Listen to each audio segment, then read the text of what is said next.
ये एक शैक्षणिक फिल्म है जो हमने टेक्नीशियंस, ड्राइवरों और गार्डों के लिए बनाई है। इसका उद्देश्य उन्हें वैगनों में प्रयुक्त नए मॉडिफाइड ब्रेक सिस्टम के तकनीकी पहलुओं की विस्तृत जानकारी देना है।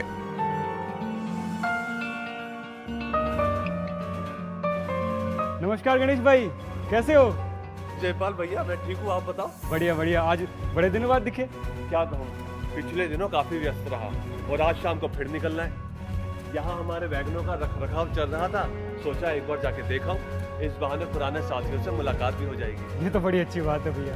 अच्छा, सुना है आपके पास वो नए MBS वाले वैगन है और उनमें कोई नई ब्रेकिंग प्रणाली भी है जिससे घिसावट और टूट फूट भी कम होती है। तो पुराने वैगनों वाली जो समस्या है वो भी उनमें नहीं है। अच्छा, बताइए ना कुछ इसके बारे में। अब मैं क्या बताऊँ भैया, पिछले दिनों वैगनों के बारे में एक ट्रेनिंग अटेंड की थी, बस वहीं से सारी जानकारी मिली। आपको बताता हूँ। वैसे ये वैगन जब आपको मिलेंगे ना तो आपको भी ट्रेनिंग मिलेगी। जी गणेश भाई। तो हमारी ट्रेनिंग के पहले दिन हमारे इंस्ट्रक्टर साहब ने हमें ये बताते हुए शुरुआत की,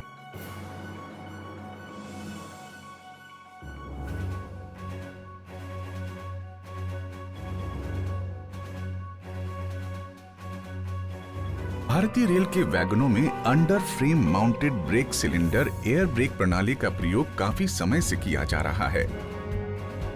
इस प्रणाली में बहुत अधिक पुर्जे जैसे SAB, ब्रेक सिलेंडर, लंबी पुल रॉड आदि लगे होते हैं, जिनमें घिसाव तथा टूट फूट अधिक होती है, जिससे ज्यादा अनुरक्षण की आवश्यकता होती है।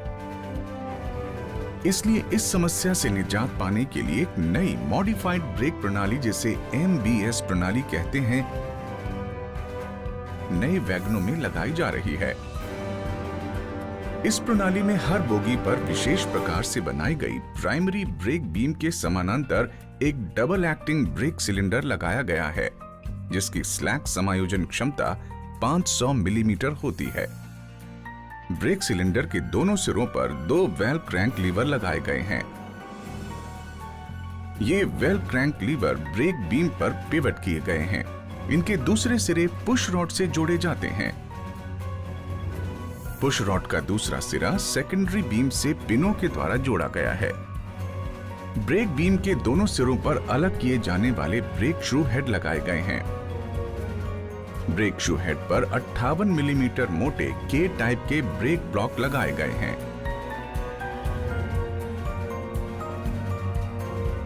इस प्रणाली में एक मुख्य पार्ट, जिसे APM automatic pressure modification device कहते हैं, अंडर फ्रेम के नीचे तथा ट्रॉली साइड फ्रेम के ऊपर लगाया गया है। APM को एक तरफ मेटल पाइप के द्वारा DB के साथ जोड़ा गया है तथा दूसरे सिरे पर फ्लेक्सिबल एयर होस के द्वारा ब्रेक सिलेंडर से जोड़ा गया है।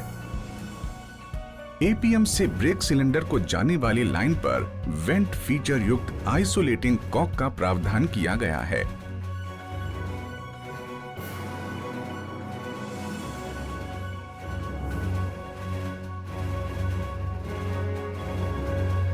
एयर ब्रेक प्रणाली के कार्य सिद्धांत के बारे में।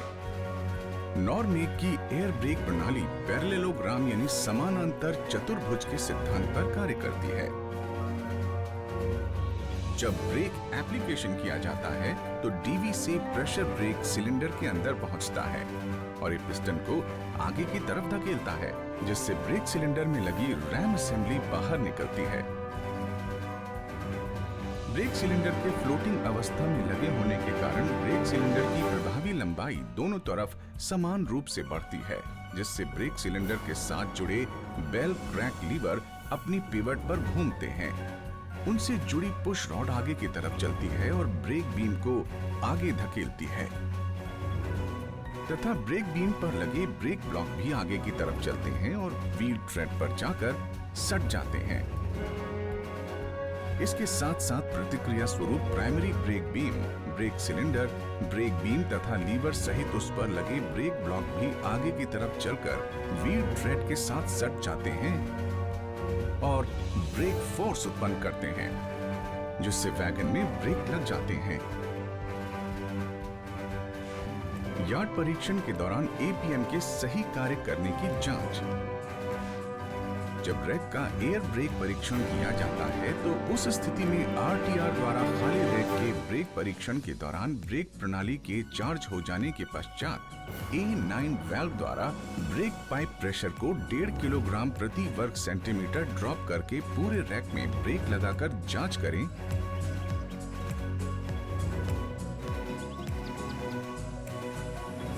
कि एपीएम के ऊपर लगे इंडिकेटर में नारंगी रंग का लीवर यानी पिन दिखाई दे रही है या नहीं। यदि दिखाई नहीं दे रही है तो इसका मतलब एपीएम द्वारा ब्रेक सिलेंडर में 3.8 किलोग्राम प्रति वर्ग सेंटीमीटर का प्रेशर भेजा जा रहा है। डीवी का रिलीज वाल्व खींचकर ब्रेक रिलीज करें और एपीएम की सेंसिंग आर्म के ऊपर चले जाने के पश्चात सेंसिंग आर्म और ट्रॉली फ्रेम के बीच की दूरी यानी गैप को नापें। यदि उपरोक्त गैप सही न हो तो सेंसर आर्म में लगे लॉक नट को खोलकर उसे एडजस्ट करें और फिर से ब्रेक लगाएं। अब यदि एपीएम के इंडिकेटर में नारंगी रंग का लीवर या पिन दिखाई दे तो एपीएम सही कार्य कर रहा है, यानी 2.2 किलोग्राम प्रति वर्ग सेंटीमीटर प्रेशर ब्रेक सिलेंडर में भेज रहा है। इसके बाद ट्रॉली फ्रेम पर एपीएम सेंसिंग आर्म के नीचे 25 मिलीमीटर का ब्लॉक रखें, फिर से ब्रेक लगाएं। इस स्थिति में एपीएम इंडिकेटर से नारंगी रंग का लीवर या पिन नहीं दिखाई देगा, यानी एपीएम 3.8 किलोग्राम प्रति वर्ग सेंटीमीटर का प्रेशर ब्रेक सिलेंडर के अंदर भेज रहा है। अब हम आपको बताते हैं नॉरमेक और एस्कॉट मेक ब्रेक सिलेंडर के बारे में। वर्तमान में 2 कंपनियों नॉर तथा एस्कॉट मेक की ब्रेक प्रणालियां वैगनों में लगाई जा रही हैं। दोनों कंपनियों के पार्ट के डिजाइन तथा साइज में कुछ अंतर है, जैसे कि नॉरमेक एयर ब्रेक प्रणाली में लगे ब्रेक सिलेंडर का व्यास 10 इंच होता है, जबकि एस्कॉट मेक एयर ब्रेक प्रणाली में लगे ब्रेक सिलेंडर का व्यास 11 इंच होता है। नॉरमेक में ब्रेक एप्लीकेशन के दौरान ब्रेक सिलेंडर की लंबाई बढ़ती है और ब्रेक सिलेंडर में पिस्टन स्ट्रोक इंडिकेटर ऊपर की तरफ लगा होता है, जो ब्रेक लगने पर बाहर की तरफ निकलता है।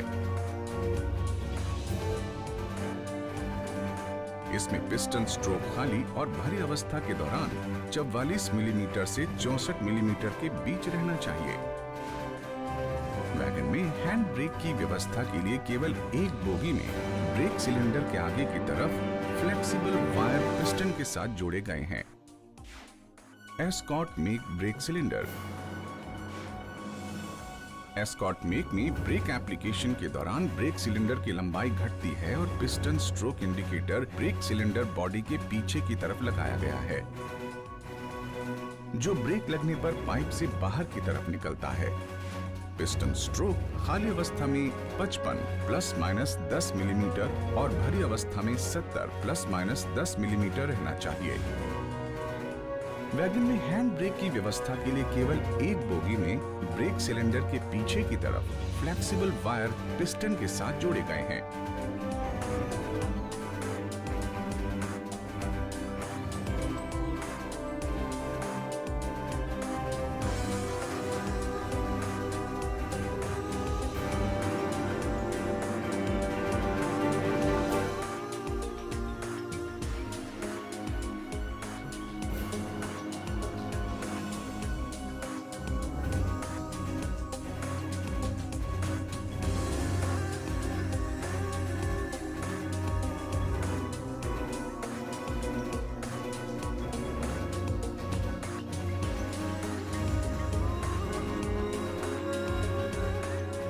अब हम आपको बताते हैं नॉरमेक ब्रेक प्रणाली में ब्रेक लॉक बदलने के तरीके।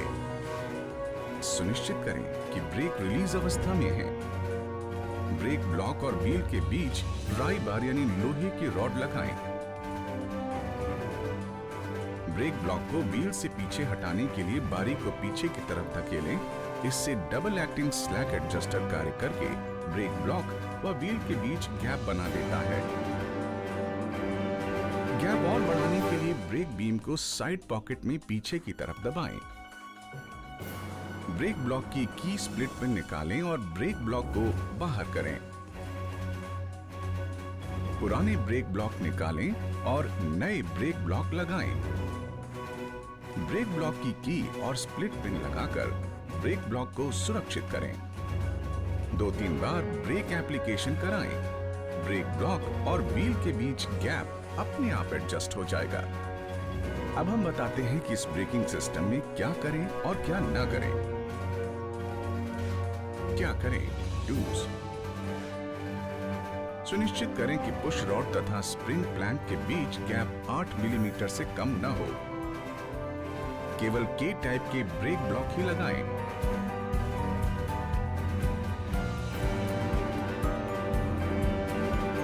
सभी पिनों पर एपीडी सही प्रकार से लगाएं। हैंड ब्रेक केबल के दोनों तार आपस में मिले ना हो और एक्सल पर रगड़ ना खा रहे हों। सुनिश्चित करें कि हैंड ब्रेक सही प्रकार से ऑन ऑफ हो रहे हैं। क्या ना करें? डोंट्स। ब्रेक सिलेंडर रैम पर हैमर से चोट न लगाएं। एल टाइप के ब्रेक ब्लॉक एमबीएस वैगन में न लगाएं। ब्रेक ब्लॉक की मोटाई 10 मिलीमीटर से कम होने पर सर्विस में न चलाएं।